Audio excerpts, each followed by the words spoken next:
Hi and welcome to TMG Movie Reviews. I'm Rick. I'm Andrew, and today we've just come back from a first showing of Terminator Genisys. I went into this not having the highest expectations. I was there in 2003 when the last Terminator film came out, Rise of the Machines. I don't count the Christian Bale version because from what I'm told I've never seen it, but Arnold's only in it for about 30 seconds. Terminator Salvation That's with the Christian one, yeah. Bale. I watched it once all the way through and I wasn't a massive fan of it, and I went to give it a second try and I ended up just turning it off. I wasn't that interested. I mean, don't get me wrong, Christian Bale's great, American Psycho, brilliant. He's good as Batman, he's really good as Batman. He's like right up there behind Keaton, but he's not John Connor. John Connor was no good. So we went in with not the highest expectations, but it was really, really good. I've seen some really horrible reviews criticising the acting and the story, but for what it was really good fun. There's at one point, which you'll have seen in the trailer, so I'm not giving anything away. Arnold at one point fights himself as the 84 Terminator versus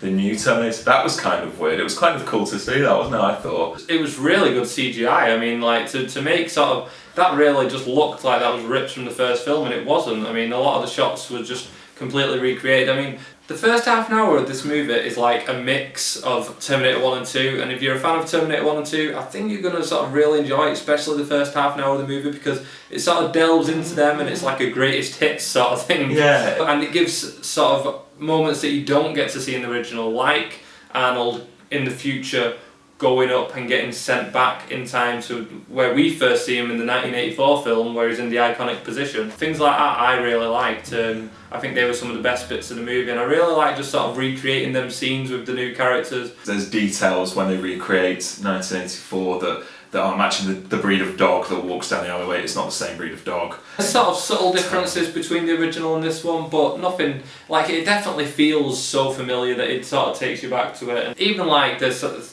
Kyle Reese sizing up his trainers as he runs through the department. Yeah, that was good. Performance-wise, I did not expect Jay Courtney as Kyle to be as good as he was. No. I mean, I saw him in Die Hard 5 and he was just appalling. Awful. And I know... Die Hard 5 is just awful. It's just Bruce Willis is awful in Die Hard 5. Everyone is awful, down to everything. It's just an awful film. I used to think, oh, he's going to be crap as Kyle because he was so terrible in Die Hard. Yeah. And I actually think it was the script of Die Hard. I know what you mean though, because I'd seen him in that, and when I'd seen that he was in this, I was like, oh, because I was excited about Emilia Clarke being in it. Yeah, she's good. I'm a big fan of Game of Thrones, so Daenerys going in it, I was on board with that. Arnold coming back, definitely on board with that. But yeah, he was a question mark, but he was actually really good in this movie. He's changed my mind on him. I definitely think he was. Yeah, I think he's got a good future. And I don't watch Game of Thrones. So I knew she was Daenerys in Game of Thrones, but she's actually very good in this, and I've not seen her in anything else, so I was very impressed. Plus, she goes around offering threesomes up to movie stars, so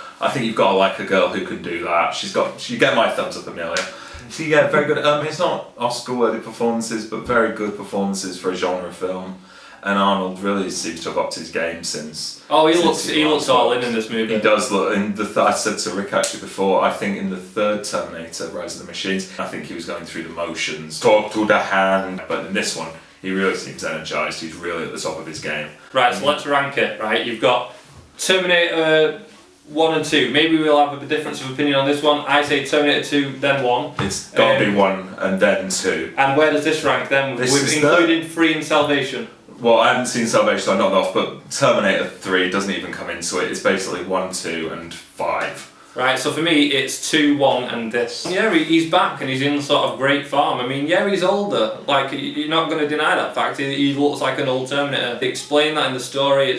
You sort of understand it. It makes sense. It makes him more of like the father figure that you see with John Connor. If you like that storyline aspect in Terminator 2, then they explore that a lot more in this movie, but instead of John Connor, it's obviously with Sarah. Yeah. So John Connor, in the trailer for the movie, you get this big reveal that John Connor's actually not human, which shouldn't have been there, because it was such a cool reveal. I mean, I wish I didn't know that going in. That's why I bought popcorn to watch with the film. That popcorn would have flown all over the place, honestly. Yeah. People would have been complaining, they'd have been hitting the head. Yeah, it would have been bits in your eyes. It would have been anarchy. It's a very sort of shocking reveal. Yeah, I just wish they hadn't spoiled that. I mean, it would have been so cool to just sort of see that unfold as it was meant to during the film. But all trailers do that now. It's not really Yes. something that I can just say this film's done that. They do it in all trailers now. You watch a trailer these days, you basically get a summary of the whole movie. Yeah, which is a real shame. So I think an excellent Terminator film. It's not as good as the original. It's not as good as 2, but for the fifth one, for a fifthquel, I suppose is the word, it's very, very good, and I think... I've never heard that word. I think I've just made that up. We can bang that in the dictionary. Coin that phrase. Coin that fifthquel with selfie. I don't want to coin selfie. The guy who coined selfie should get terminated. Yeah. Joking aside, it's an excellent film. It's not a young children's film,